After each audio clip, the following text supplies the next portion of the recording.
Well, good afternoon, everybody.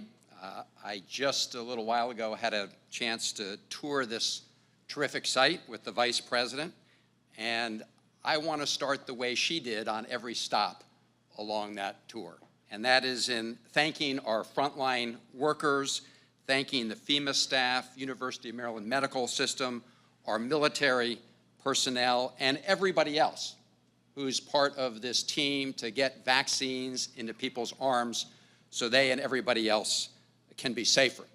I have a personal reason to thank them too, which is this is the place where my wife, Catherine, got her vaccine shots a couple weeks ago. I want to say to General Cowan and the National Guard a special thanks, and also special salute, and Governor Hogan acknowledged her, to General Burkhead, who led the full U.S. National Guard deployment to the Capitol to protect our democracy after the attack on the Capitol of January 6th, and of course now here as part of this great contingent protecting Marylanders against the pandemic.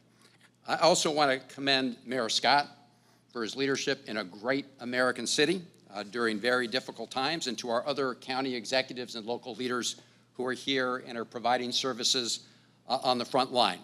I want to thank Governor Hogan and your Team Maryland group for all that you've done.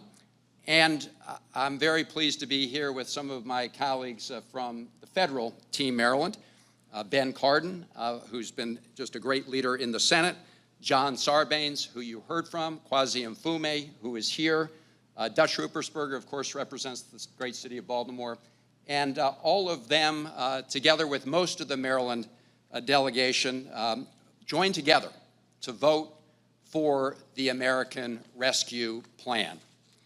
And the person, as the mayor indicated, who cast the deciding vote that allowed that bill to move forward, the American Rescue Plan, was Vice President Kamala Harris. And like Senator Cardin, I was proud to be in the House chamber for the joint session last evening and see Vice President Harris together with Baltimore's daughter, Speaker Nancy Pelosi, as they joined together and as President Biden put forward the plan for the Biden-Harris team. And the president spelled out a great plan for how we're going to move the country forward, but he also pointed out that we are already on the move. First of all, we now have a president and a vice president who take science seriously and listen to our healthcare experts. Thank you, Dr. Fauci, for being a strong and steady voice throughout this pandemic. And during the tour, we saw one of the people getting their shots with their Trust Fauci mask on. I think you got a photo shoot with them, but thank you, Dr. Fauci, and your entire team at the National Institutes of Health and other healthcare workers around the country. Thanks to the Biden-Harris team's actions, we are now defeating this pandemic. As of yesterday, over 220 million vaccine shots had been administered around the United States, and the Biden administration has been working overtime to make sure that they're delivered in an equitable manner, in many cases providing vaccines directly to community health centers around the country.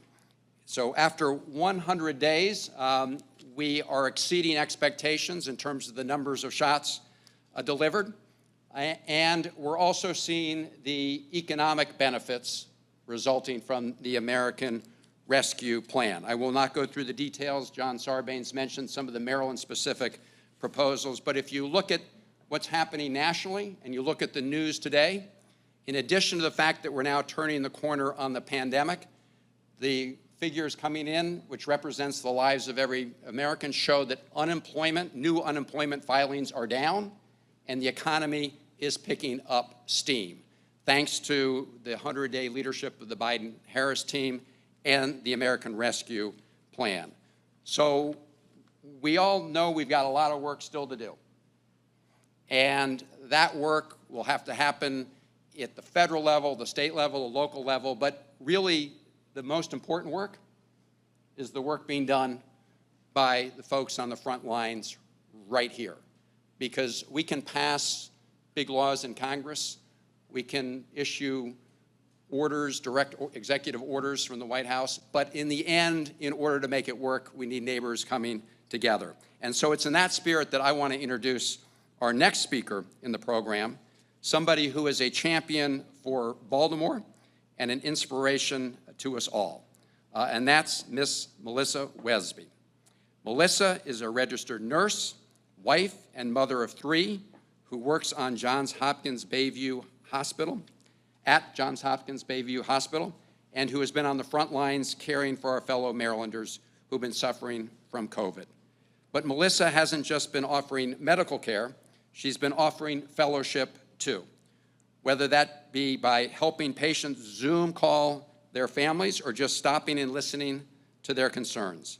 She goes to work every day to make a difference in the lives of her patients and is one of the people who has been shining a shining light during this dark hour. So I'm so pleased if you could all join me in giving a very warm welcome to someone who's a public servant in every sense, Miss Melisa Wesby.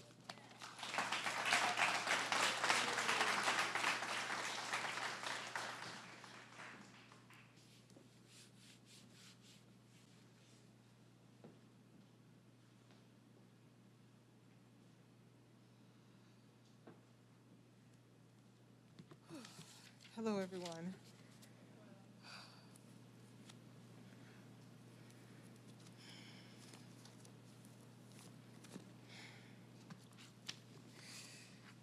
My name is Melisa Wesby, as mentioned. I'm a native of New Orleans, Louisiana. I moved to Baltimore City in 2007 with my husband of 13 years now, John Wesby. We are raising our 3 brilliant children, Olivia, age 12, Mitchell, age 10, Lydia, 8, all here in Baltimore City. The 3 of them attend Patterson Park Public Charter School near our neighborhood in Patterson Park. Last night, we watched and listened to President Biden's address as he stood in front of 2 history-making women for the very first time ever. As a parent of young kids, that moment sent a powerful message to my children and children all over the world. Much of what the president spoke of brought light to me. One of the priorities is putting cancer research in the forefront, as I am a 4-year breast cancer survivor and my mother a cancer survivor too. I am a registered nurse. I work with pulmonary and cardiac patients at Johns Hopkins Bayview. We care for patients who are currently COVID positive and who are still having symptoms of COVID thereafter. My colleagues and I have worked tirelessly, y'all. It's been a change from the norm. The effects of the virus have caused us to change our lives in several ways. We've had to learn to work and live our lives very differently from what we are used to. But being true to who I am and the positive person I like to be, I look to the light. And on this 100th day for our administration and focusing on progress, there is light ahead. Infection rates are trending downward. Over 200 million vaccines have been administered. Families can visit their loved ones in the family now, y'all. It's been so hard, people can't touch and feel their loved ones. And now we're able to have visitors come in and just rub feet and hands. It's so beautiful. Relief checks were given to those who needed it. New jobs and businesses have been created. Schools are reopening. And some restrictions are being relaxed per the CDC guidelines. Vice President Kamala Harris embodies the American dream. Raised by parents from different parts of the world, she has dedicated her life to public service. As a history-making vice president, she has worked closely with President Biden to deliver for working families these first 100 days. The Biden-Harris administration gives light and hope that better days are ahead. It is my honor to introduce Vice President Kamala Harris.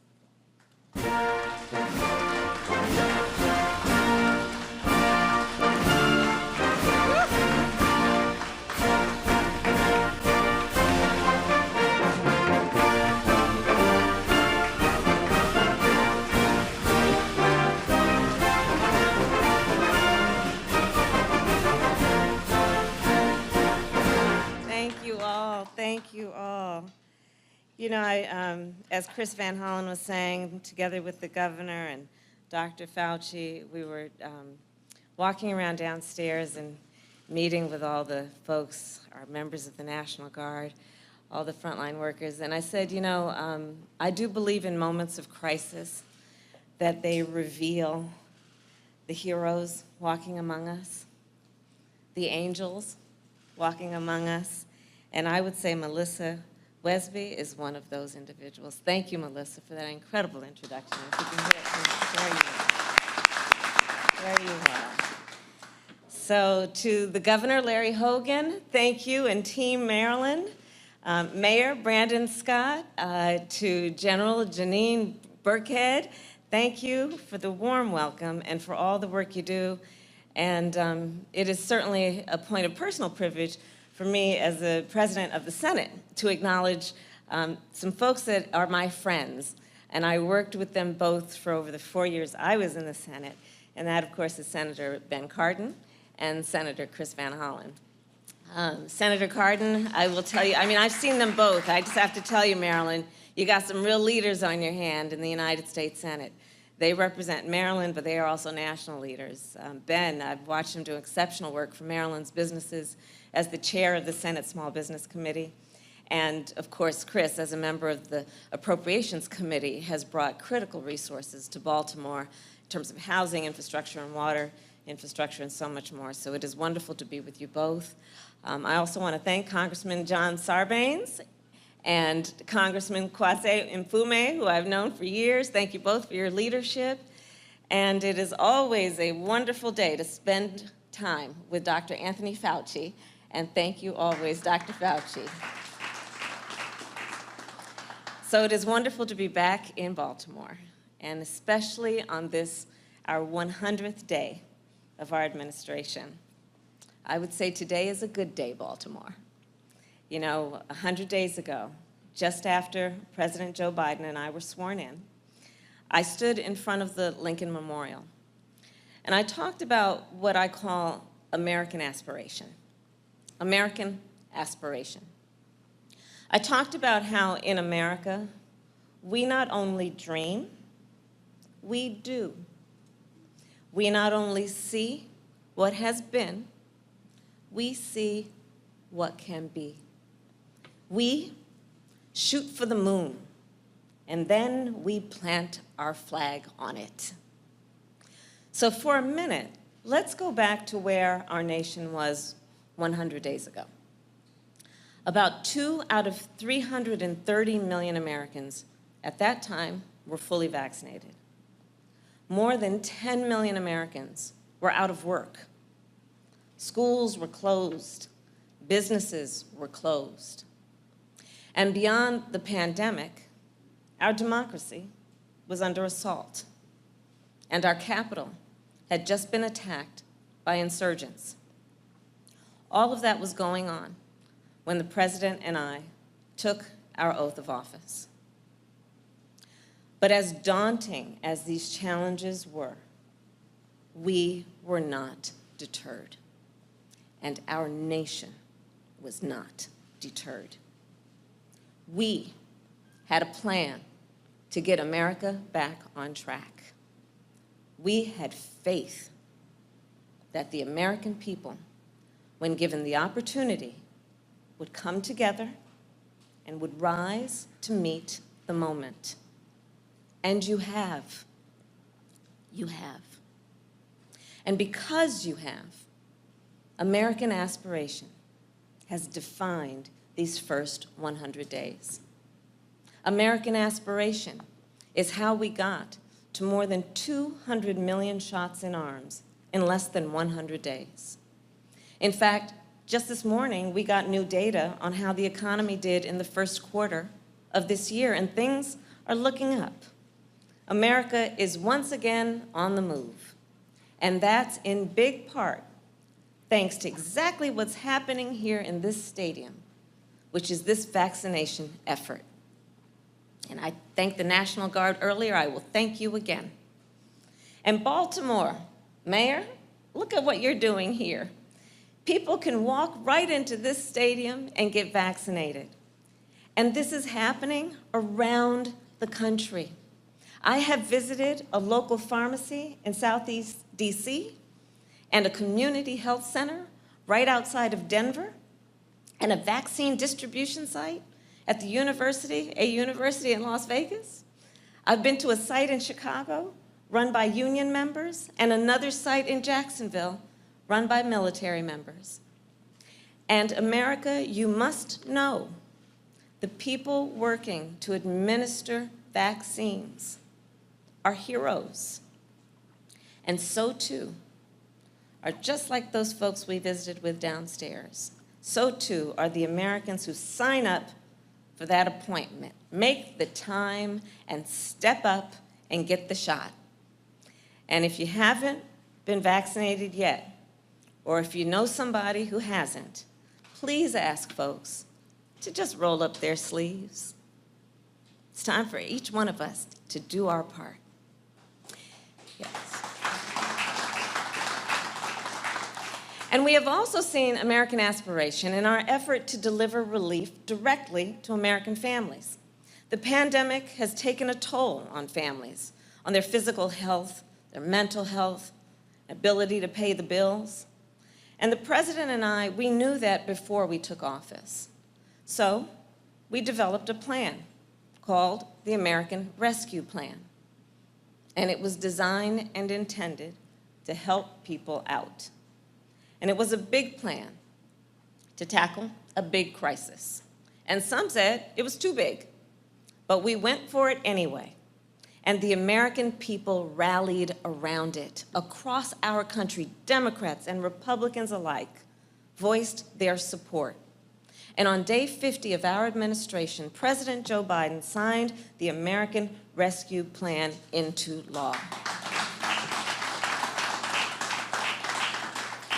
And as I said then, President Joe Biden, well, he had a clear vision and clear purpose. And let me tell you something, he never forgets who we are doing this for. It is for the American people. It is for the American people that we have delivered relief checks to 160 million folks. It is for the American people that we have lowered health care premiums. It is for the American people that we have cut taxes for families with children. And it is because of this law that we are lifting half of America's children who are living in poverty out of poverty. Think about that. Think about that. Half of America's children that are living in poverty will be lifted out of poverty. So that, folks, is what I call American aspiration. And we have also delivered support directly to small businesses because, of course, small businesses are part of the fabric and the culture of a community. Baltimore knows that well. Our small businesses employ about half of America's workers. And making sure small businesses have access to capital is a big part of the work that I have been doing. I am proud to report that we have provided relief to 4 million small businesses in our country. Which brings me then to jobs. In 100 days, we have created more new jobs than any other administration in history. In Baltimore, we are just getting started. Right now, we have 2 more plans that we are working to get passed. The first is the American Jobs Plan. It will be the largest job investment that our nation has made since World War II.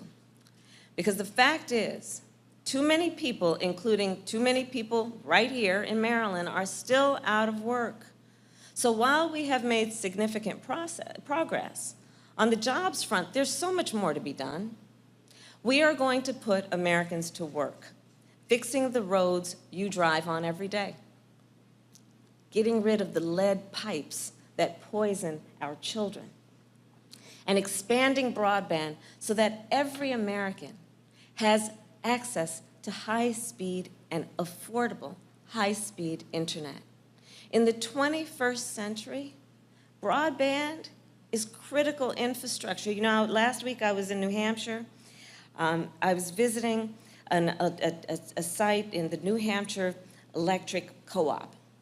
And I was there because we were remembering that in 1936, Ben Cardin and Chris, you'll probably remember Congress, and together with Congressman Sarbanes and Mfume, in 1936, the United States Congress said, you know what? We got this thing called electricity, but there are folks that are being left out.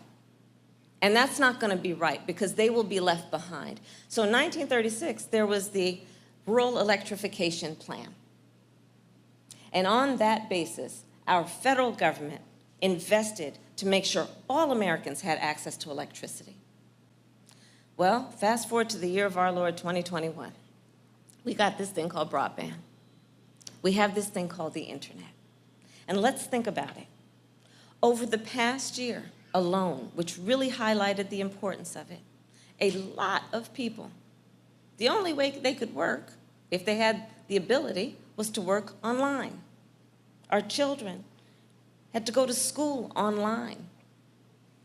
Seniors and others, the way they could see their doctor, telemedicine, online. Small businesses, how are they going to connect with their customers? How are they going to move their product? Online.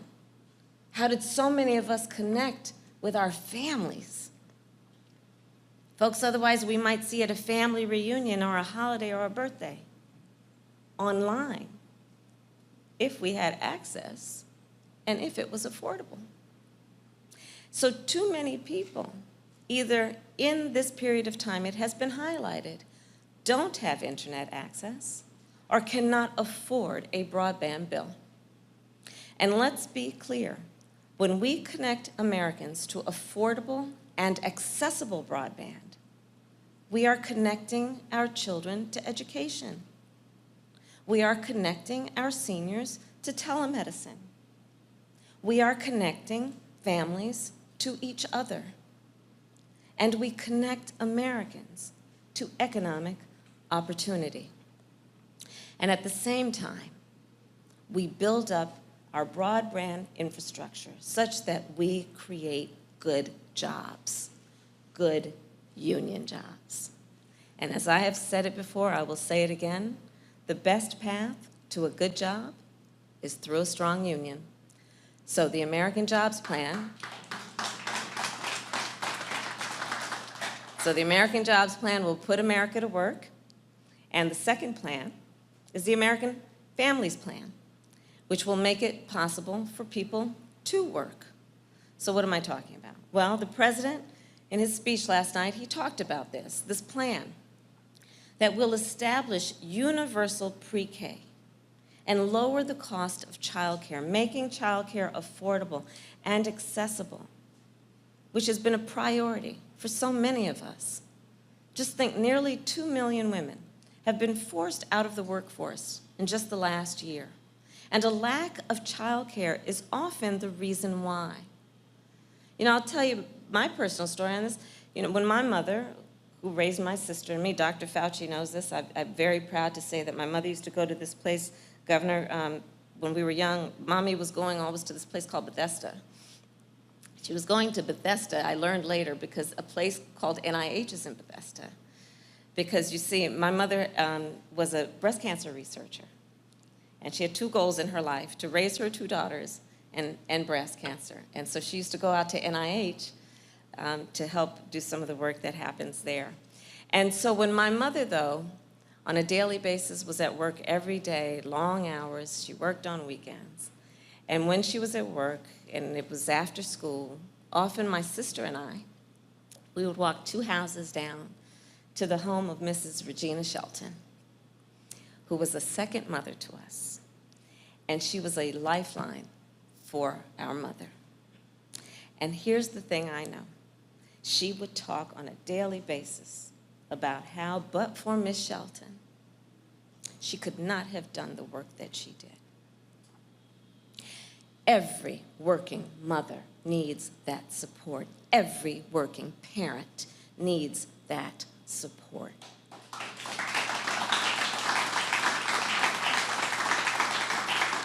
And a competitive economy requires it.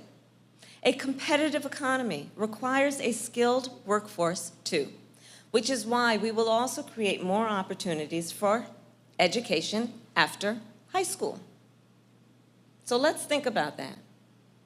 12 years of education is the norm, has been the norm, but in today's world, 12 years of education is just not enough.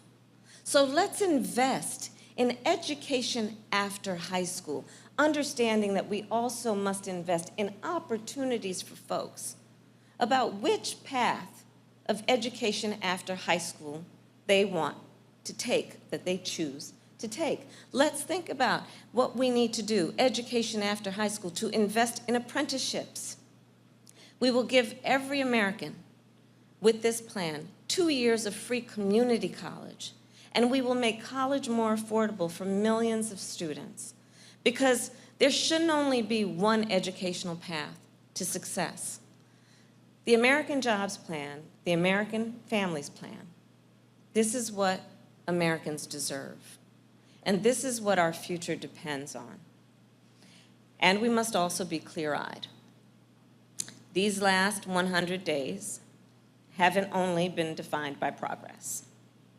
There have been too many days when we woke up to news of another mass shooting, another black or brown person shot by the police, another act of hate against Asian Americans, another law designed to make it harder for people to vote. These are reminders that we still have so much more work to do in the fight for reasonable gun laws, in the fight for racial justice, the fight for voting rights.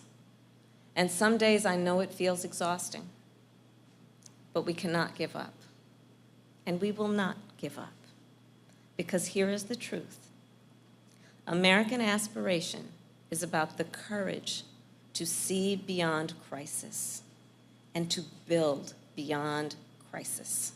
It is about our endurance. It is about our perseverance.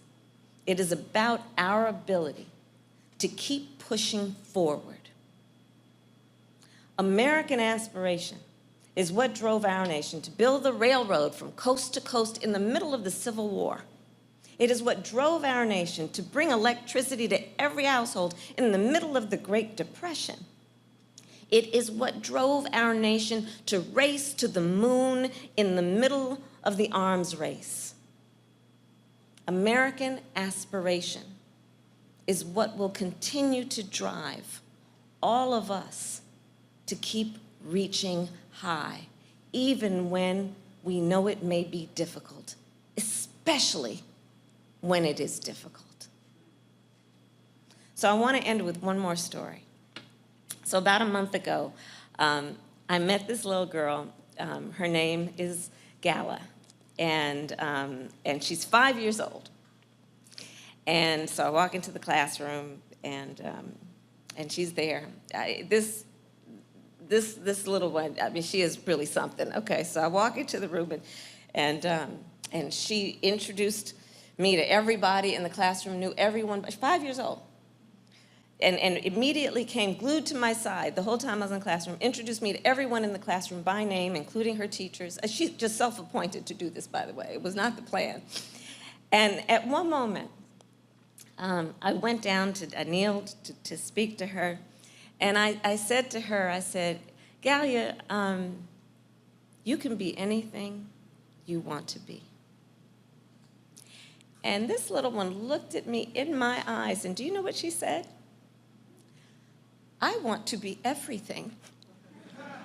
I want to be everything, right? So that is the spirit of American aspiration. That is the spirit which at that moment was wrapped up in the little body of a 5-year-old. And moving forward, that is the spirit we must summon. So thank you, Baltimore, thank you, Maryland, for making these 100 days what they have been, as so many of you have spoken and said, where we see light at the end of the tunnel. Thank you for marking these 100 days with the President and with me. And please know that the President and I are grateful for your trust, and we will never, ever take it for granted. May God bless you, and may God bless America. Thank you. Thank you. Thank you all. Thank you.